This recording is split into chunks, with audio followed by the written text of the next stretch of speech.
নিজেকে এক্সপ্রেস করতে ভালোবাসে। তো যখন মানুষ একটা শিকার করে নিয়ে এলো, তখনও মানুষের ভাষা তৈরি হয়নি, মানে কোন ভাষাতে কথা বলবে সেটা তৈরি হয়নি। তারা কিছু শব্দ করত, কিছু শব্দ দিয়ে তাদের নিজেদের এক্সপ্রেস করত। ব্যথা লাগলে আহ, এটা কাউকে শিখিয়ে দিতে হয় না। তো সেরকম মানুষ যখন আনন্দ পেত, মানুষের যখন সভ্যতার একদম প্রথম দিকে, তখন দেখা গেল যে কিছু মানুষ তারা গেল একটা কিছু শিকার করে নিয়ে এলো। শিকার করে নিয়ে আসার পরে তাদের খুব আনন্দ হয়েছে, কারণ মানুষের বেসিক নিড তো খাদ্য, বস্ত্র, বাসস্থান।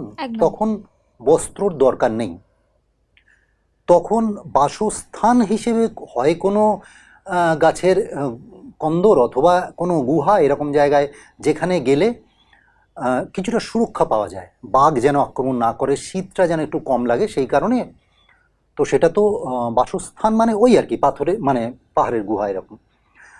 তো সেখানে বস্ত্র লজ্জা নিবারণের জন্য নয়, তখন বস্ত্র হচ্ছে শীত নিবারণের জন্য, প্রকৃতির হাত থেকে রক্ষা পাওয়ার জন্য।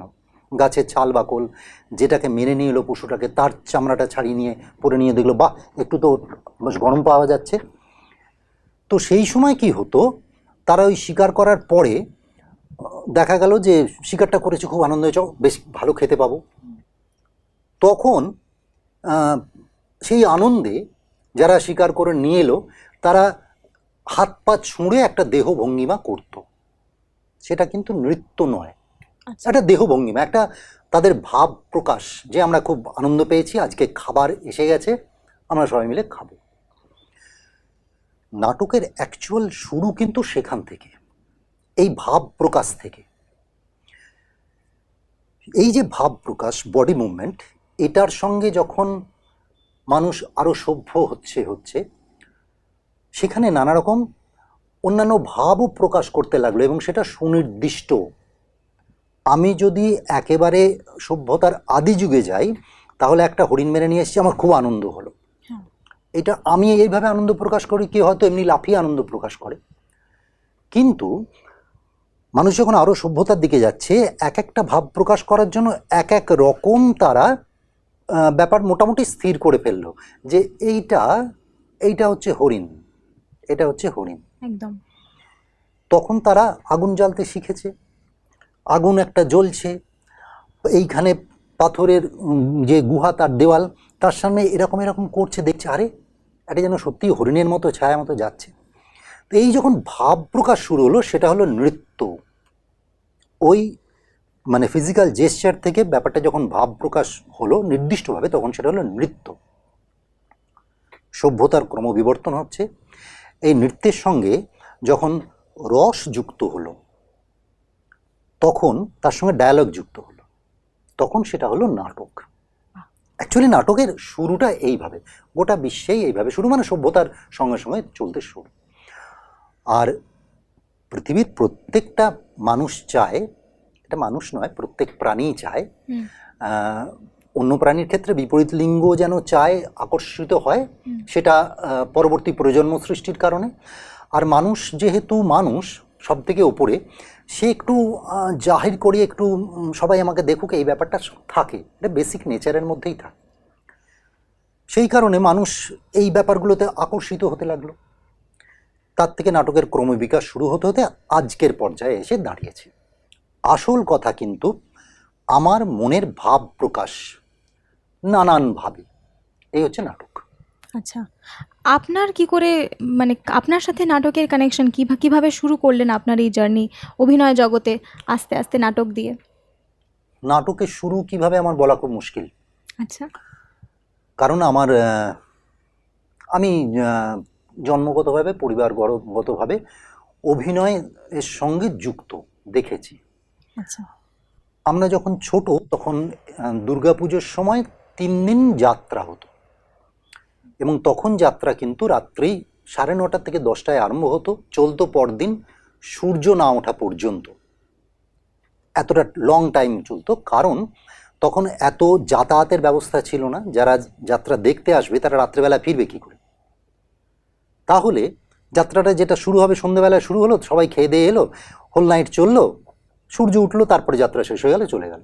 তো এইটা আমরা দেখতাম, আমরা জানতাম পুজো মানে ওরকম যাত্রা। সেটা আমি জন্মগতভাবে পেয়েছি, পারিবারিক সূত্রে আমি দেখেছি, পেয়েছি।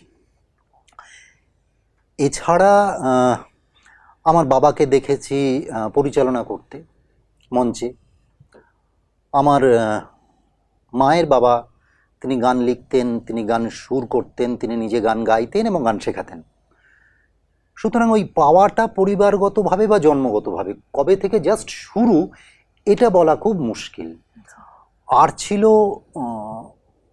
স্টেজ বা মানে থিয়েটার বা যাত্রা তো একটা নির্দিষ্ট দিনে হবে বা বছরে কয়েকদিন হবে। আর যেটা ছিল সেটা হচ্ছে রেডিও। রেডিওর ভীষণ রকম পোকা ছিলাম আমাদের সময়। আমরা যখন ছোট তখন তো টিভি আসেনি। রেডিওর ভীষণ রকম পোকা ছিলাম।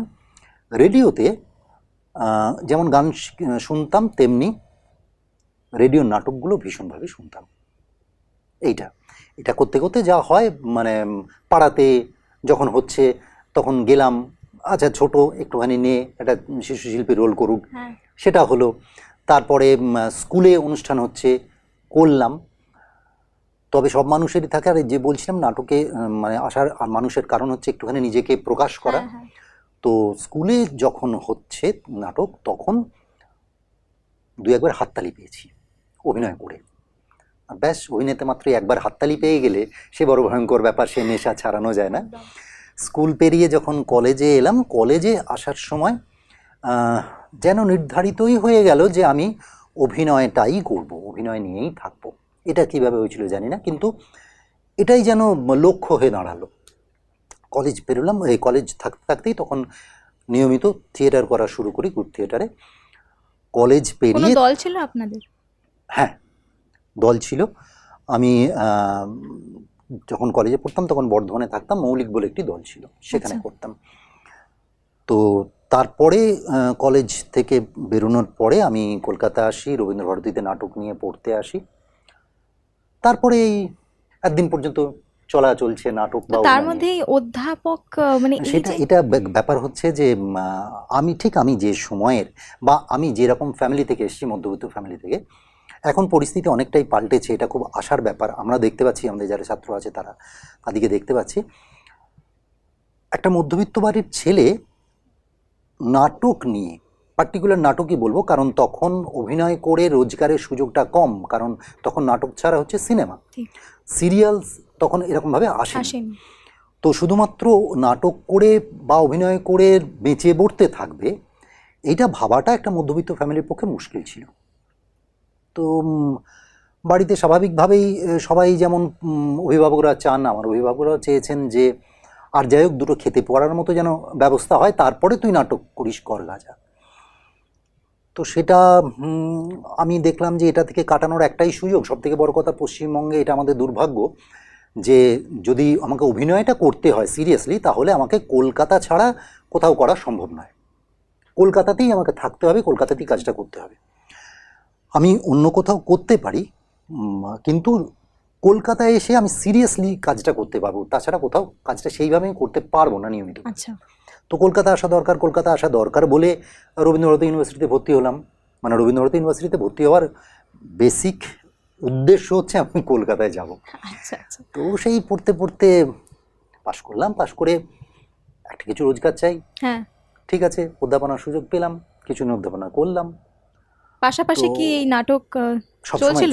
সবসময় চলছে, মানে এই দুটো ব্যালেন্স করে আপনি হ্যাঁ সবসময় চলছে। এবং মানে কত তাড়াতাড়ি অধ্যাপনাটা ছেড়ে ফুল ফ্লেজেড অভিনয়টা করব, এটাও ছিল। তো সেটা আমার একটা সময় তো একটা জিনিস বেছে নিতেই হয়, ঠিক। চলো ঠিক আছে, শুধু অভিনয়টাই করি।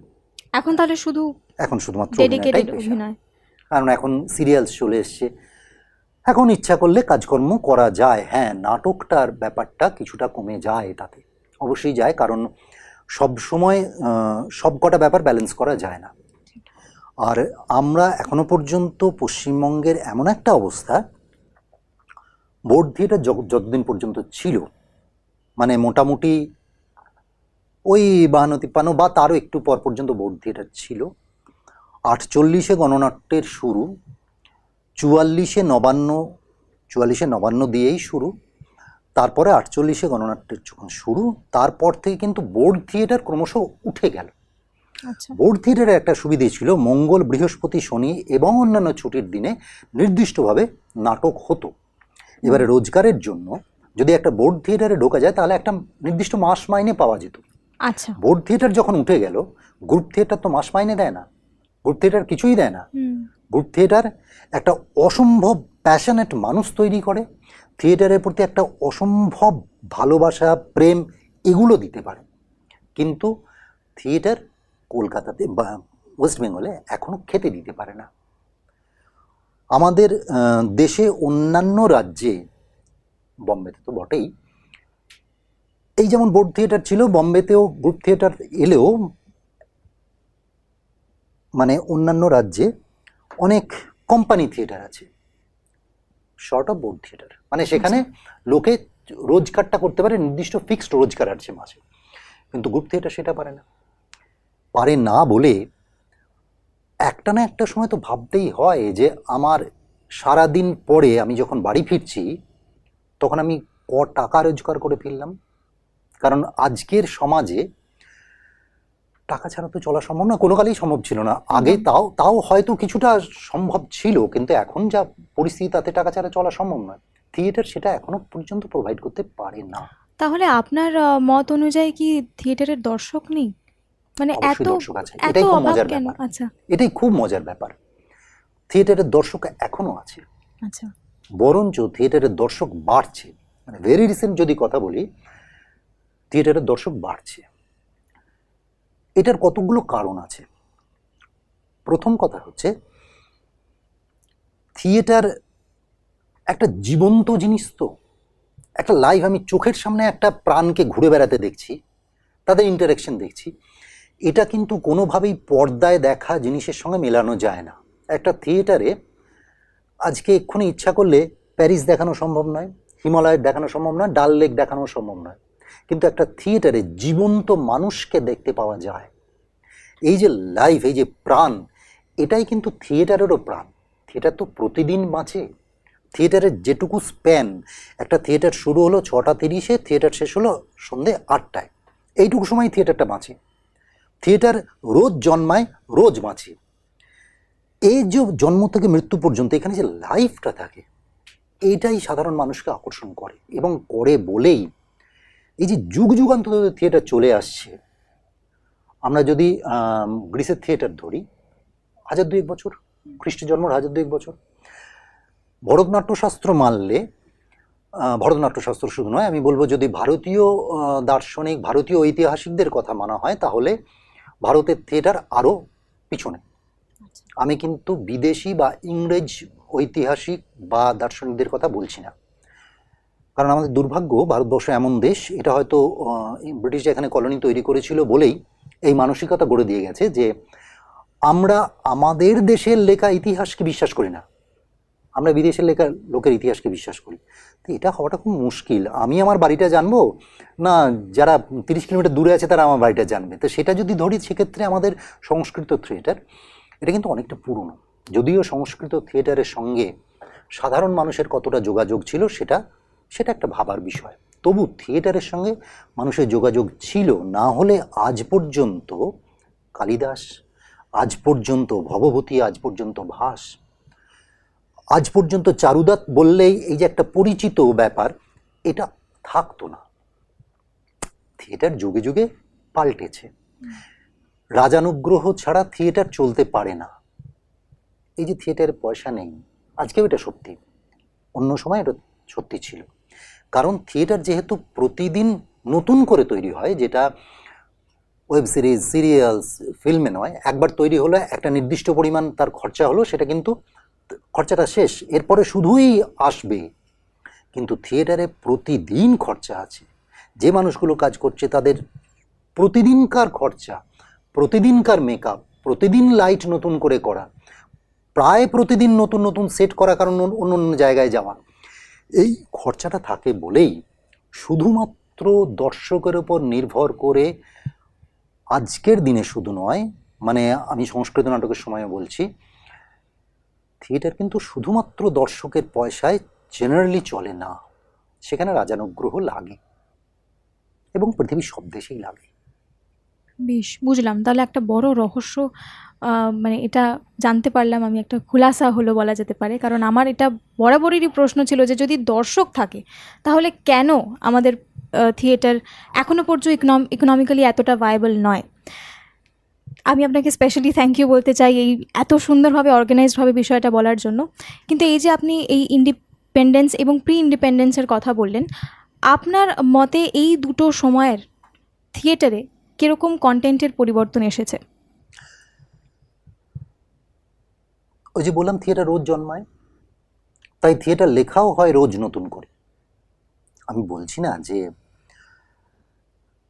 একটি থিয়েটার রোজ নতুন করে লেখা হচ্ছে, কিন্তু মানুষ যেহেতু সময়ের সঙ্গে সঙ্গে পরিবর্তিত হয়, মানুষের ভাবনাটাও রোজ পরিবর্তিত হয়, মানুষের ভাষা রোজ পরিবর্তিত হয়, মানুষের সম্বোধন পরিবর্তিত হয়, মানুষের প্রতি মানুষের ইন্টারাকশন সবটাই পরিবর্তিত হয়।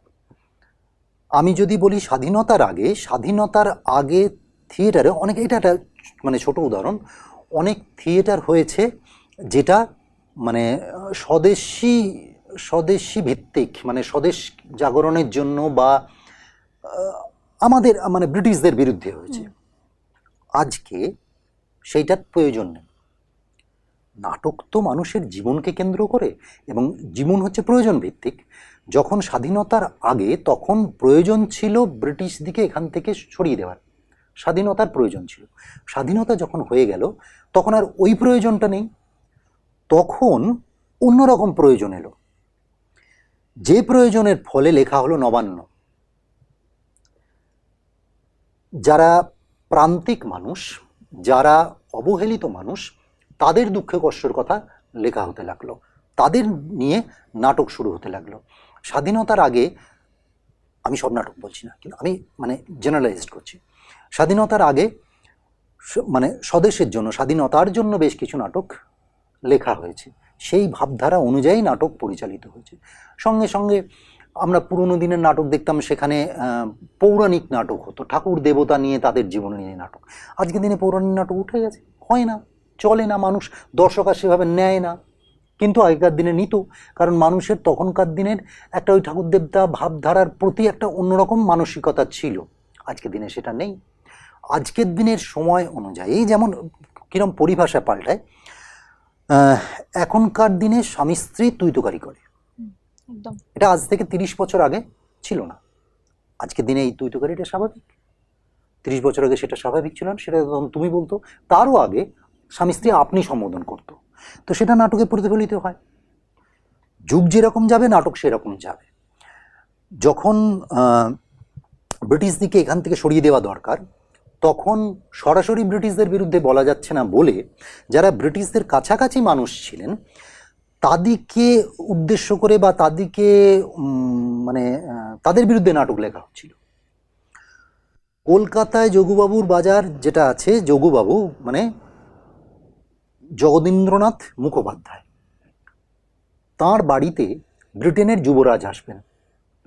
এখন তাঁর বাড়িতে, কার বাড়িতে ব্রিটেনের যুবরাজ আসে? একটা ব্রিটিশ কলোনি, সেখানে ব্রিটেনের যুবরাজ আসবে কার বাড়িতে? যারা ভারতবর্ষের সর্বোচ্চ লেভেলের লোক তাদের বাড়িতে আসবে।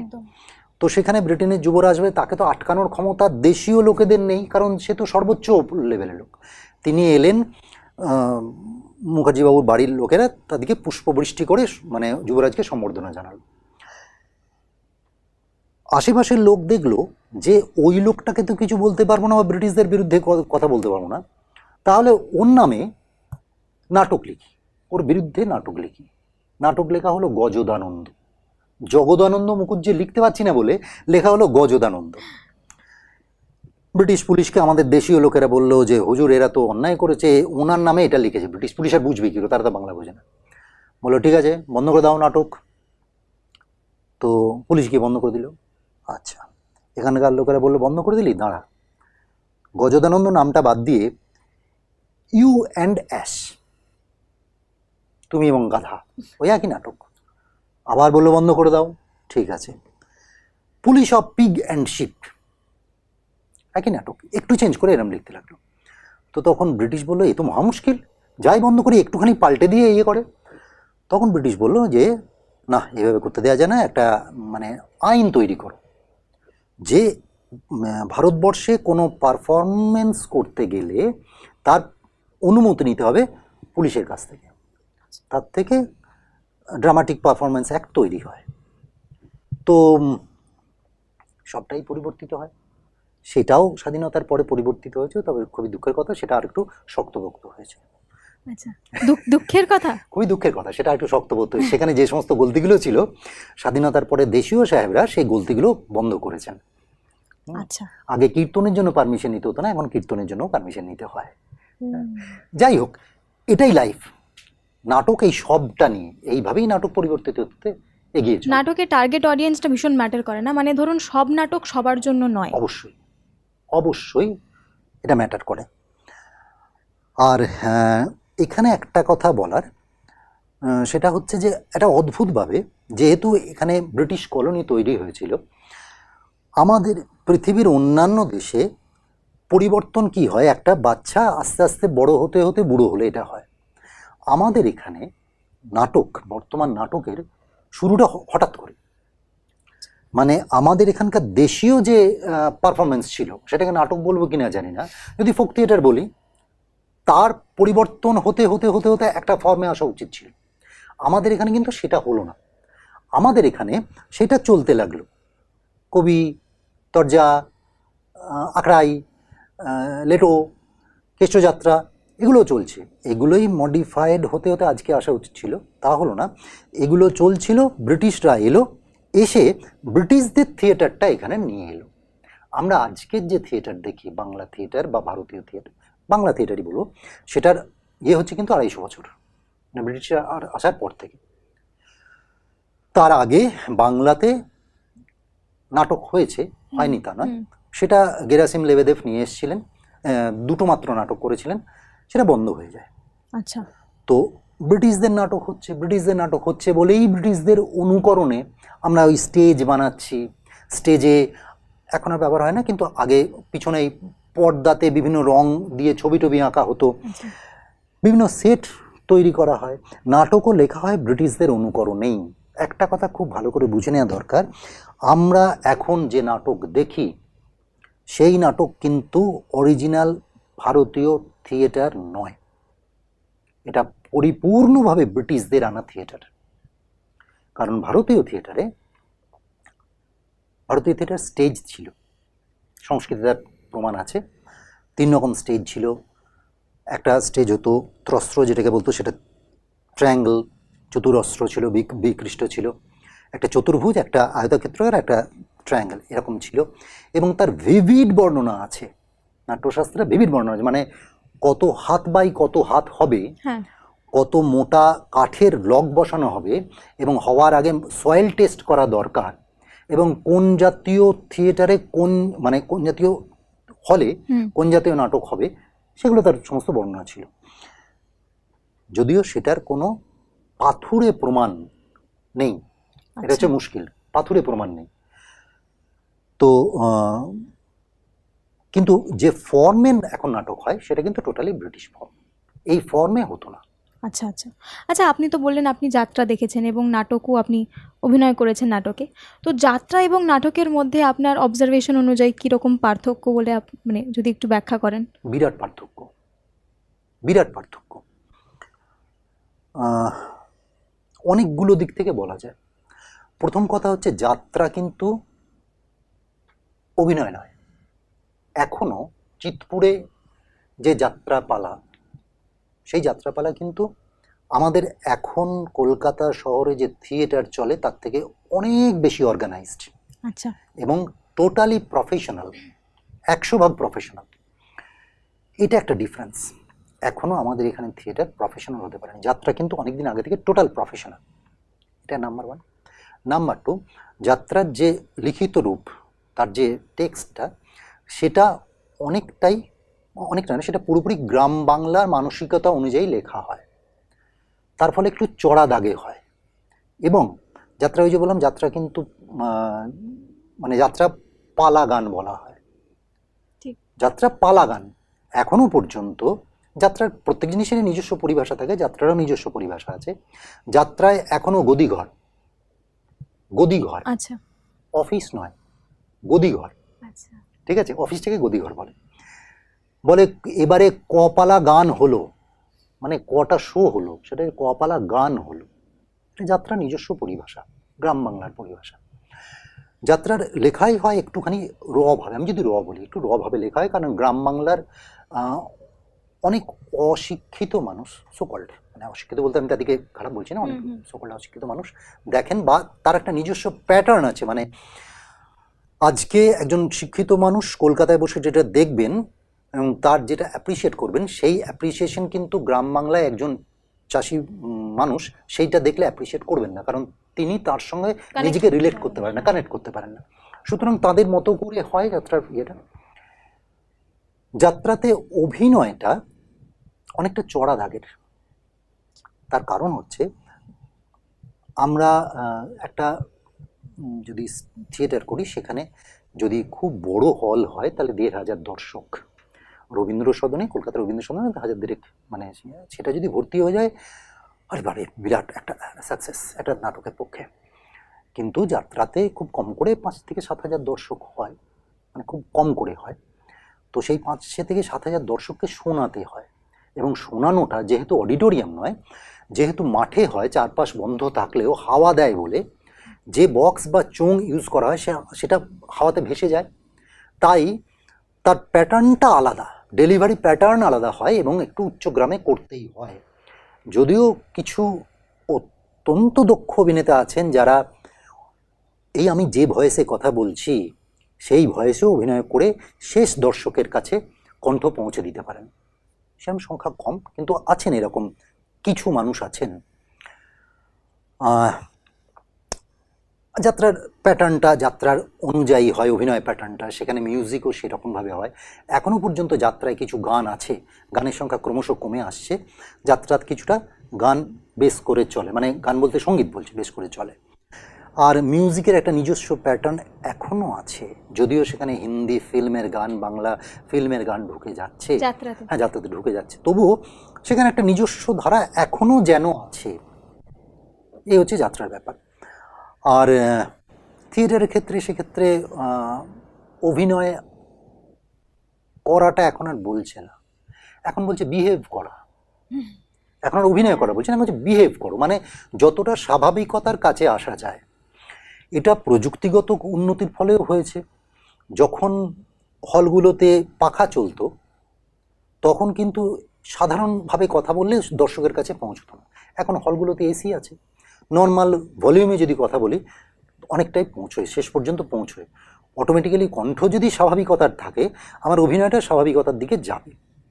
আর দর্শক সংখ্যা যেহেতু কম, দর্শক যেহেতু অনেকটা কাছে যাত্রা থেকে বলছি, সেহেতু এর অভিনয় বড় করে করার প্রবণতা ক্রমশ কমে আসছে। অ্যাক্টের থেকে বিহেভের দিকে এখন বেশি ঝুঁকছে। আচ্ছা, একজন অভিনেতা আপনি, তো সেই জায়গা থেকে টেকনিক্যালিটিসগুলো কি জানা দরকার? ১০০ বার দরকার, ১০০ বার দরকার। মানে সেটা কি ফিল্মের ক্ষেত্রে না নাটকের ক্ষেত্রে, নাকি সব ক্ষেত্রে? বিনোদন জগতের সমস্ত কিছুর ক্ষেত্রে। আচ্ছা, এই যে আমরা কথা বলছি স্টুডিওতে বসে, এই কথাটাই যখন শুধুমাত্র আমরা মাইক্রোফোনের সামনে বলবো, তখন কিন্তু বলার ধারাটা অন্যরকম হয়ে যাবে। মানে শ্রুতি, আমরা রেডিও নাটক যদি বলি, রেডিও নাটকের ক্ষেত্রে অভিনয়ের ধারাটা কিন্তু একটু অন্যরকম, কারণ সেখানে সামনে কিছু নেই, সেখানে আমার সামনে শুধু মাইক্রোফোন, দর্শকের পাশে শুধুমাত্র রেডিওটা।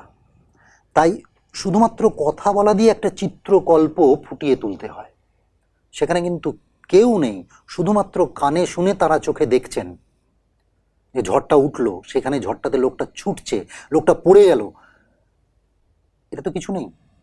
একটা ঝড়ের মিউজিক যায় আর মানুষটা শুধুমাত্র কণ্ঠটা যায়, সেই কণ্ঠ দিয়ে একটা চিত্রকল্প, রূপকল্প তৈরি করা। সুতরাং এইটার অভিনয় একরকম।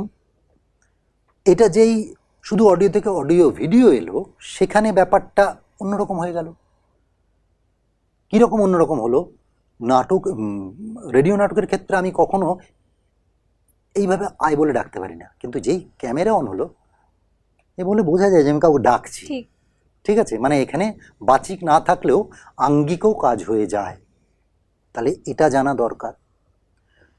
এইটা জানা দরকার এই কারণেই, কোনো স্ক্রিপ্ট রাইটার যিনি লিখছেন একটা মঞ্চনাটকও লিখুন, শ্রাব্য নাটকই লিখুন, বা ক্যামেরার কাজের জন্যই লিখুন, ক্যামেরা সে যে কোনো রকমই হোক, মানে আমি ওয়েব সিরিজ বলছি, টেলিফিল্ম ফিল্ম বলছি বা সিরিয়ালস বলছি, তিনি তো লিখলেন, তিনি তো আমাকে সবটা বলে দেবেন না, তাহলে অভিনেতা কী করবে? তিনি লিখলেন যে এই ক্যারেক্টারটা ওকে ডাকলো, কাছে আয়, কাল আসিস নি কেন, এটা তো লেখা আছে। এবারে অভিনেতা একটু ভ্যারি করে, যে তিনি বলে এক্সপ্রেস করবেন, না বলে করবেন, আধখানা বলবেন, না কি করে করবেন, সেটা তার উপরে। শ্রাব্য নাটকের ক্ষেত্রে সবটাই বলা, অডিও ভিজুয়ালের ক্ষেত্রে বলা না বলা সব মিলিয়ে এটা। আর টেকনিক্যালিটিস না জানলে খুব মুশকিল। ক্যামেরার ক্ষেত্রে যেটা হয়, একটা ক্যামেরা দাঁড় করানো আছে, আমাকে বলা হলো যে আমরা এই সিনটা যাব, আমি তখন সবসময় জিজ্ঞেস করবো তুমি কোন লেন্সটা নিচ্ছ, কারণ কোন জায়গাটা তুমি আমার ধরছো। ক্যামেরা তো এমন একটা জিনিস যেটা এইখান থেকেও আমাকে দেখে, আবার বহু দূর থেকেও আমাকে দেখে। তাহলে সেটা না জানলে আমি অভিনয়টা করবো কি করে? আমার তো সবটা কিরকম বোকা বোকা হয়ে যাবে। এটা বুঝতে পারবো না। অনেক দূর থেকে যদি নেয়, সেক্ষেত্রে আমি খুব একটা অঙ্গভঙ্গি করলাম না, ক্যামেরার পিছনে যিনি দাঁড়িয়ে আছেন তিনি বলবেন অভিনয়টা হলোই না। আবার যখন এখান থেকে নিচ্ছে, একবারে মুখের কাছ থেকে সামনে থেকে নিচ্ছে, আমি অনেক অঙ্গভঙ্গি করছি, বড় পর্দাতে বা একটা টিভিতেও যখন দেখা যাবে, ব্যাপারটা খুব দৃশ্য লাগবে, খুব দৃশ্য লাগবে, এটা যাচ্ছে তাই এরকম লাগবে। একটা চোখের পাতা হয়তো শুধু দেখাচ্ছে পড়া, সেটা যখন টিভির পর্দায় এত বড় স্ক্রিনটা, সেখানে চোখের পাতাটা ঝপ করে পড়বে, দেখতে কিরকম একটা খারাপ লাগবে। সুতরাং একটা চোখের পাতা ফেলতে গেলে ঠিক কতটা মৃদুভাবে ফেলতে হবে, এই টেকনিক্যালিটিসটা জানাটা একজন অভিনেতার পক্ষে ভীষণ প্রয়োজন। যাত্রার ক্ষেত্রে আমি যদি যাত্রার অভিনয় করতে যাই, আমি যাত্রাতে অভিনয় করেছি। আচ্ছা। তো আমি যখন যাত্রাতে প্রথম অভিনয় করতে যাই, তখন যিনি আমার যাত্রার গুরু, তিনি যখন আমাকে নিয়ে গেলেন, আমাকে বললেন যে তুই অভিনয় করবি। আমি বললাম যে কাকু আমি কোনোদিন অভিনয় করিনি, যাত্রা আমি দেখেছি। বললো যে তুই কর। তো তিনি আমাকে এবার হাতে ধরে শেখালেন যাত্রার নিজস্ব যে ফর্ম, একটা ফর্ম থাকে না, সেই ফর্মে করাটা। তো আমি মানে যাত্রার আমার গুরুর নাম হচ্ছেন রাখাল সিংহ। আচ্ছা, ওনার হাত ধরে কি অভিনয় শেখা? ওনার হাত ধরে যাত্রার অভিনয় শেখা, আমার নাটকের অভিনয় শেখা, স্বর্গত মঙ্গল চৌধুরী, স্বর্গত প্রশান্ত কুমার চট্টোপাধ্যায়, এদের হাত ধরে অভিনয়ের অ আ ক খ শেখা, আবৃত্তি শেখা, বাচিক অভিনয় শেখা, উচ্চারণ শেখা, সম্পূর্ণ আমার বাবার হাত ধরে। আচ্ছা। তো যখন যাত্রাতে গেলাম, উনি শেখালেন যে যাত্রার এইটা ফর্ম, এইভাবে করতে হয়, এটা তোমার থিয়েটার নয়, থিয়েটারের থেকে এটা আলাদা, এইভাবে চলো। তো এই টেকনিক্যালিটিস জানাটা খুব প্রয়োজন। তো আপনি আগে যাত্রা করেছেন, তারপর নাটক? আগে নাটক তারপর যাত্রা? আগে নাটক তারপর যাত্রা। তাহলে বিষয়টা আরো কঠিন নিশ্চয়ই লেগেছে সেই সময়? কঠিন লেগেছে? সহজ লেগেছে। যারা মাঠে খেলেন, হ্যাঁ, তাদের একটা বেসিক প্র্যাকটিস থাকে। স্প্রিন্টার যিনি লাফ দিচ্ছেন, যিনি ফুটবল খেলছেন বা যিনি ক্রিকেট খেলছেন, কোচ সর্বপ্রথম বলে একটা কাজ কর, দৌড়ো, 5 পাক দিয়ে আয়। আচ্ছা। এই যে 5 পাক দিয়ে আসা, এটা যদি হয়ে যায়, সেক্ষেত্রে আর কোনো অসুবিধা নেই। সেক্ষেত্রে তারপরে তো স্পেশালাইজেশনের জায়গা, তো বেসিক জায়গাটা হয়ে গেলে আর খুব একটা অসুবিধা থাকে না। প্রত্যেক জায়গায় নিজস্ব ডিমান্ড আছে, সেটা তো ফুলফিল করতেই হয়। তো আপনার পছন্দের বোধহয় নাটকই না? নাটকটাই আপনার বেশি পছন্দের জনরা? এটা বোধহয় আমার নয়, এটা যারা নাটক করে প্রত্যেকেরই তাই। আচ্ছা, তো আপনার কোনো ফেভারিট এরকম নাটক আছে যেটাতে আপনি অভিনয় করতে চেয়েছিলেন, পেরেছিলেন, বা এখনো সেই ইচ্ছে রয়েছে, এমন কোনো নাটক, ড্রিম রোল? তো নাটকে যদি আমি করতে পারি, চাণক্য করতে পারি, ইচ্ছে আছে ডেফিনেটলি, সুযোগ পেলে করব। আর আপাতত যতগুলো নাটকে আপনি অভিনয় করেছেন, কোনো এমন প্রিয় রোল যেটা আপনি পেয়েছেন করতে, বেশ ভালো লেগেছে? সে একটা নাটক আছে কর্ণহরণ, তাতে ছোট নাটক, 7টা ক্যারেক্টার, 7টা নাটকে আমার পরিচিত, মানে 7টা চরিত্র আমার অসম্ভব ভালো লাগে। যখন সুযোগ পাই 7টা চরিত্রে যে কোনো একটা করি, নির্দিষ্ট একটা, যখন যেটা পাই, এরকম তো আছেই। মানে আমি এটা শুনেছি যে যারা নাটক করে বা অভিনয় করে, তাদের মধ্যে একটা অদ্ভুত খিদে থাকা দরকার, না? খিদে থাকা দরকার নয়, অ্যাকচুয়ালি খিদেটা হয়ে যায়। আচ্ছা, ওই যে বললাম যে 2-একবার হাততালি পেয়েছিলাম, ওইটা থেকে একটা কীরকম ব্যাপার চলে আসে। আর থিয়েটারের যেটা মজা সেটা হচ্ছে যে যারাই থিয়েটার থেকে এসেছেন, ফিল্মের যদি স্টার বলি বা যাই বলি, অনেকেই বলেন যে থিয়েটারের একটা আলাদা ব্যাপারে যে থিয়েটারটা করতে ভালো লাগে। তার কারণ হচ্ছে আমরা যখন ক্যামেরার সামনে দাঁড়িয়ে কাজ করি, ক্যামেরা খুব টেকনিক্যাল, সেখানে তো পরপর পরপর সিন যায় তা নয়, যেরকম প্রয়োজন হয় সেরকম সিন যায়। থিয়েটারের ক্ষেত্রে সেটা না, থিয়েটারের ক্ষেত্রে আমার শুরু এখানটায়, শেষ এখানটায়, আমি জানি। এই জার্নিটা যেহেতু জানি আমি, তাই এখানে কোথায় আমার আবেগ উঠবে, নামবে, কীভাবে করতে হবে, এটা সবাইকে জানা থাকে। আচ্ছা, এটা বোধহয় আরও ভালো লাগার কারণ। একটা ক্যামেরায় আমি ফিল্মে কাজ করছি, সিরিয়ালে কাজ করছি, ওয়েব সিরিজে কাজ যাই করি, আমাকে বললে অমুক সিনটা যাবে, আমি তো আগে পরে জানলাম, করলাম, আবার অমুক সিনটা যাবে। এটাতে টেকনিক্যাল, মানে টেকনিক্যালি অভিনয়টা একটু বেশি করতে হয়, আবেগের জায়গাটা কম।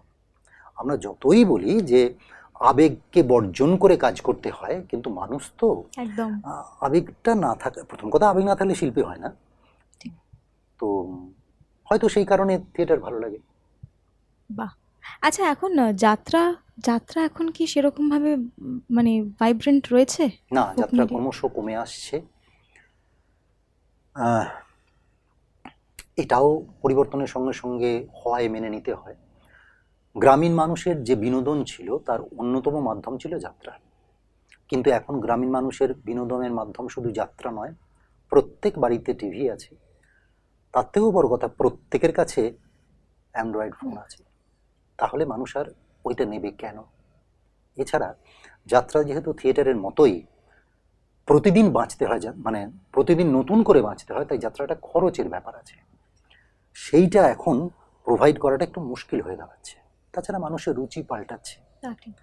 যাত্রা সম্ভবত তার সঙ্গে তাল মিলিয়ে চলতে পারছে না। আপনি তো আপনি রেডিওতেও তো কাজ করেছেন বলেছেন। রেডিও, টেলিভিশন, ওয়েব সিরিজ সবেতে সব করে মিডিয়া দিয়ে কাজ করছে। কোনটাতে কাজ করতে বেশি ভালো লেগেছে? ডেফিনেটলি নাটকের পর, নাটকের পর। নাটকের পর থেকে বলা মুশকিল। বলা মুশকিল। মানে ক্যামেরার কাজ করতে তো ডেফিনেটলি ভালো লাগে। তো যাত্রার একটা অদ্ভুত মাদকতা আছে, তার উপর আর থিয়েটারের কিছু ভালো কাছাকাছি লাগে না? বলে বলছি না, একটা অদ্ভুত মাদকতা আছে। আচ্ছা, থিয়েটার যখন আমরা করি, আমাদের থিয়েটারের দর্শক বসেন আমাদের থেকে অন্ততপক্ষে 10 ফুট দূরে, মানে প্রথম দর্শক আচ্ছা। যে রোটা সেটা 10 ফুট দূরে, জেনারেলি তাই হয় স্টেজের ক্ষেত্রে। আমি যখন একটা অভিনয় করছি, থিয়েটারের দর্শক জেনারেলি হন শিক্ষিত, মডারেট। আমি একটা কোনো অভিনয় করলাম, তার প্রচণ্ড হাসি পেলেও তিনি দাঁত দেখাবেন না এমনভাবে হাসলেন, মানে একটা মুচকি হাসলেন, এটাও একটা পাওয়া। আবার আমি যখন যাত্রা করছি তখন খুব ভালো হচ্ছে, দর্শক নিচ্ছে, আমি কিন্তু পরিষ্কার বুঝতে পারছি 5,000 লোক হো হো করে উঠছে ভালো লাগছে বলে। আবার যেই মুহূর্তে খারাপ লাগছে তারা কিন্তু ঠিক খারাপ লাগার এটাও ইনস্ট্যান্ট দিচ্ছে, যে ইনস্ট্যান্ট ফিডব্যাক, এটা কিন্তু যাত্রা ছাড়া হয় না। এটা যাত্রার একটা ভীষণ রকম মাদকতা, ইনস্ট্যান্ট ফিডব্যাক। থিয়েটারও পাওয়া যায় নিশ্চয়ই? থিয়েটারে ভালো ওটাও তো লাইভ? বলবে, আচ্ছা, কিন্তু একটু একটু মডারেট। যাত্রাতে খুব কারণ অডিয়েন্সটা ভীষণ র। যাত্রা যেভাবে বলবে থিয়েটার সেইভাবে বলবে না, এটা ব্যাপার। আচ্ছা, নাটক এবং অভিনয়ের ক্ষেত্রে আপনি বলছিলেন বিভিন্ন ধরনের অভিনয় রয়েছে। তো সেই ধরনগুলো যদি আপনি দর্শক এবং শ্রোতাদেরকে ধরন একটু। বলতে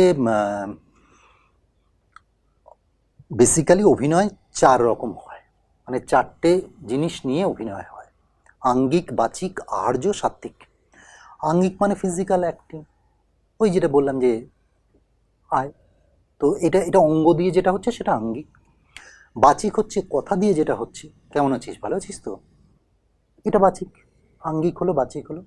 আহার্য হচ্ছে আমি রাজার অভিনয় করছি, আমি শাহজাহানের রোল করছি, আমি এই পোশাক পরে শাহজাহানের রোল করলে তো দর্শক আমাকে নেবে না, আমাকে তো একটা মোটামুটি চলে আসা অনুযায়ী বিশ্বাসযোগ্য পোশাক পরতে হবে। আমি সাহেবের রোল করছি, আমাকে একটা কোট প্যান্ট পরতে হবে, সে একটা ওই মানে গ্রামে থাকা ধুতি পরা খালি গায়ে সাহেব হয় না।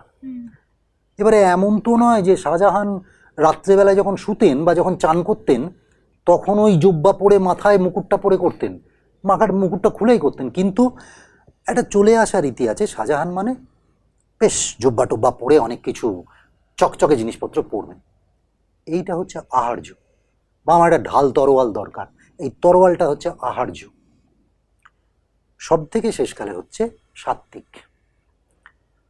আমি দর্শক হিসেবে সেই মানুষটাকে শাহজাহান হিসেবে বিশ্বাস করব কেন?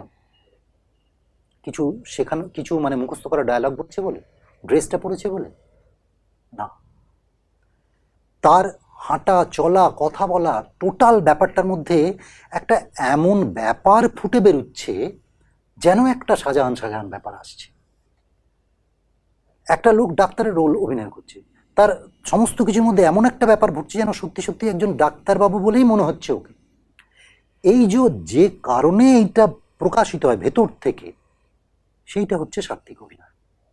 এবং অভিনয়, টোটাল অভিনয় তখনই সফল হয় যখন মানুষ নিজের জায়গাটা ছেড়ে, মানে আমিটা ছেড়ে দিয়ে ওই চরিত্রটাতে ঢুকে যেতে পারছি, দর্শকের কাছে গ্রহণযোগ্য হতে পারছি।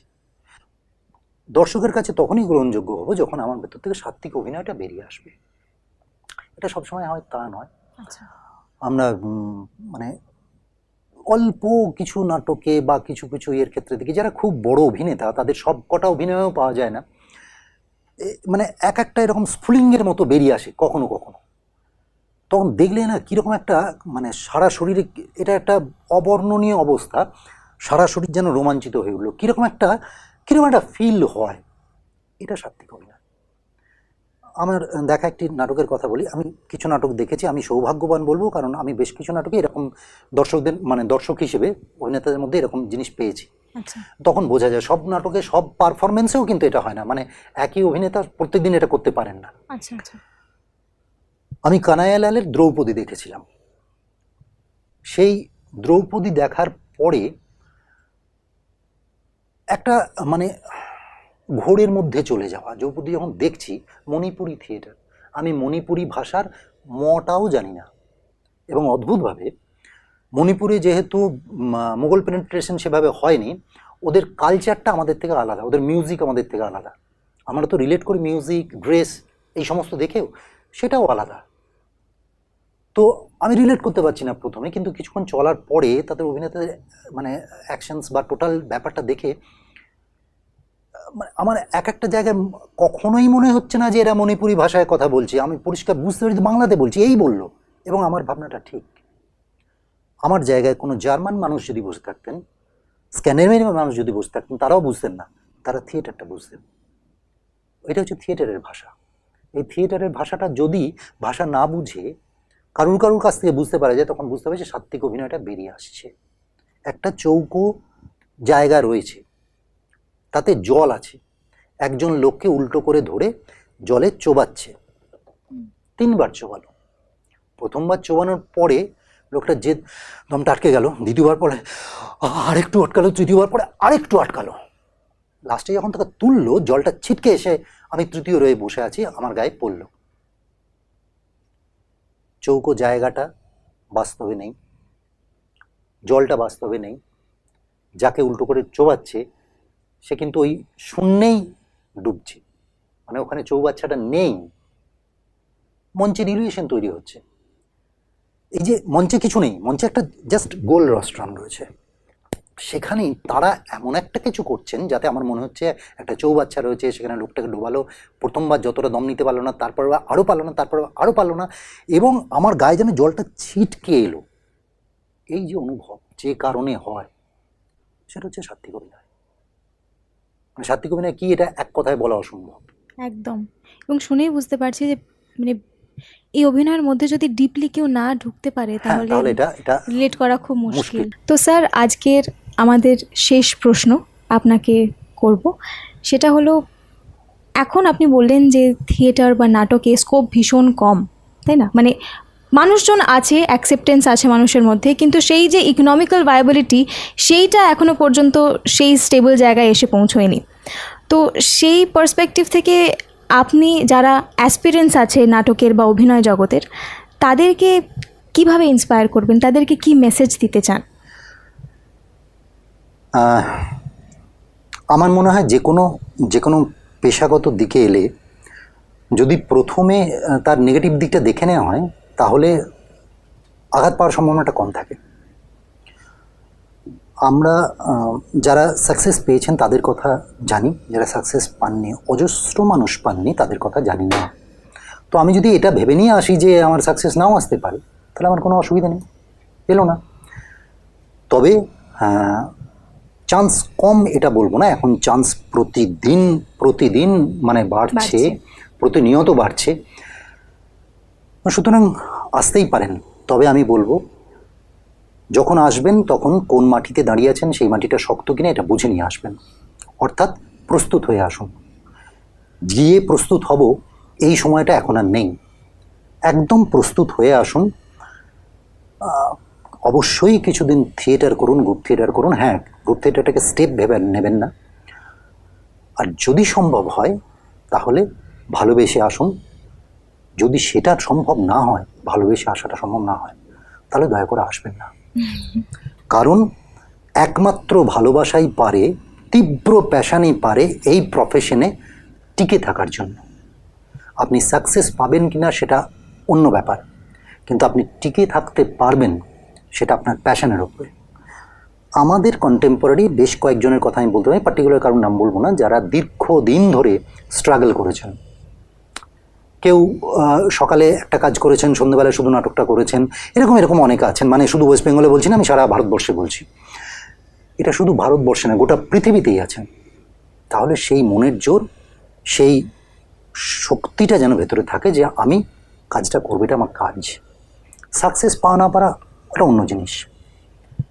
অসাধারণ, thank you so much sir. আজ আমাদেরকে এতটা সময় দেওয়ার জন্য আপনাকে অসংখ্য ধন্যবাদ আরও একবার।